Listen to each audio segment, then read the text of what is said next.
He's one of the group that we just did the Rockies trip with 4 906s. Oh, yeah. Tell me about that. It was baller. It was so baller. 4 906 Porsches. Yes. From? Vale to Aspen and back to Vale. That's pretty G. It was way G. So who were the 4? You guys? Us. My father drove. Ed Anderson, who's one of our great clients. Bob Denson, another great client. And Zwart brought his car. Zwart, right. So, and this goes back to...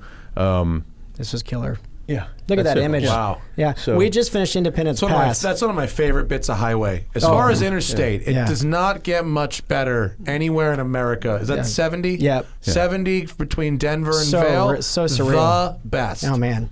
And we're cooking there, and a week later, after we got back, this whole group of Porsches got arrested. Like there were 14 cars out doing like speeding. Oh, I saw that. Wasn't that some dealer demo or some shit? I don't know. It was all crazy. modern cars. It was all modern cars. It was a CHP, or not CHP. It was Colorado Highway Patrol posted up saying, "If you get speed, you're gonna get caught." And I'm laughing. Look at us here. Obviously, we're not abiding by speed limits. And I'm not making a legal judgment, but I'll make a moral one. The photo of where they were stopped. Yes. If that road is a 40-mile-an-hour zone, that is a fucking speed trap. Right. That's entrapment. That is not an appropriate speed limit for that type of road. It's just not. The whole point of that event, I mean, and Cam knows, one of the clients is based in Vail, and what was his quote?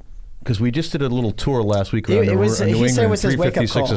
Yeah, it was what the fuck was I waiting for? Right. And he's got this great collection of cars, and he suddenly realized, if I'm not driving them, I'm an idiot. So his 906 in that pack was a Jochen Rindt works car.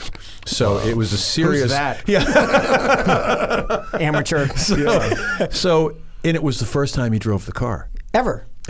So he drove it on that, because we got it for him last year, and it was being worked on, and like anything, gas tanks needed to be. Yeah. You went through the car. We spent 3 months on it, getting it back for roadworthy. So you had 3 cars that had never been driven by the 3 owners any great distance. Did that. And then trip. Zwart. And then Zwart, who's driven his for cars and coffee and lunch.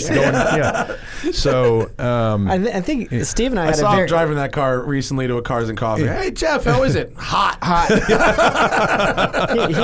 He's such an OG too. I mean, he rules. Yeah. He rules. He's such an OG. You want to put Zwart and Bruce in a room and just have them one up each other for several hours. For sure. Have experiences and experience. Yeah, exactly.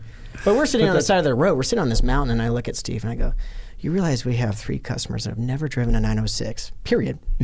And we're putting them in these cars. We're going to do 300 miles on these roads, and everyone's flying. And we're in these thoroughbred 1960s pure race cars. And I was like, maybe this is not a good idea.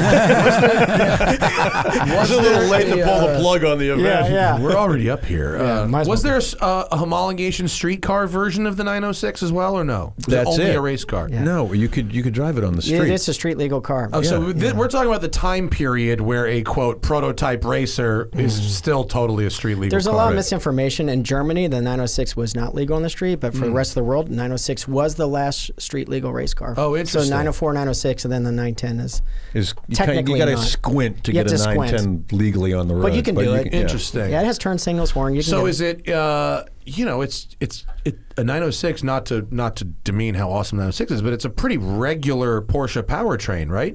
Isn't it a 6-cylinder 911 engine? Well, basically? it's sort of. It's kind of a really tricky engine because it's a magnesium case. It has titanium connecting rods, so it's a very high-strung 2-liter engine. So it's a sweet little piece. I mean, it revs, it zips like a motorcycle. But like, it's air cooled, presumably, right? Yeah. So can you, if you get stuck in a traffic jam, or if you're just idling it for like a while, is it okay, or is it a huge pain in the ass? No, it's perfect. It was a testament to the cars because again, we drove 300 miles in normal traffic conditions. We were in some Independence Pass and some other amazing roads, but we were at stoplights. Yeah. We were top. Yeah. Well, that's what's good about the air cooled engines. If you were driving a lot of other prototype race cars. If you're driving a Lola, you might have an issue. Yeah, no, this was meant. You can drive this. See, that's cool. I like that a lot. Yeah.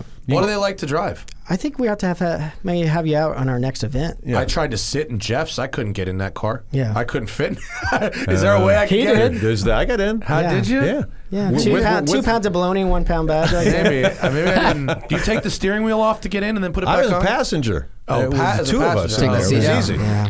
It was my knees were a joke, and Yeah. and he of course had to film me falling out and then was so climbing good. back Yeah, they in. love to do that.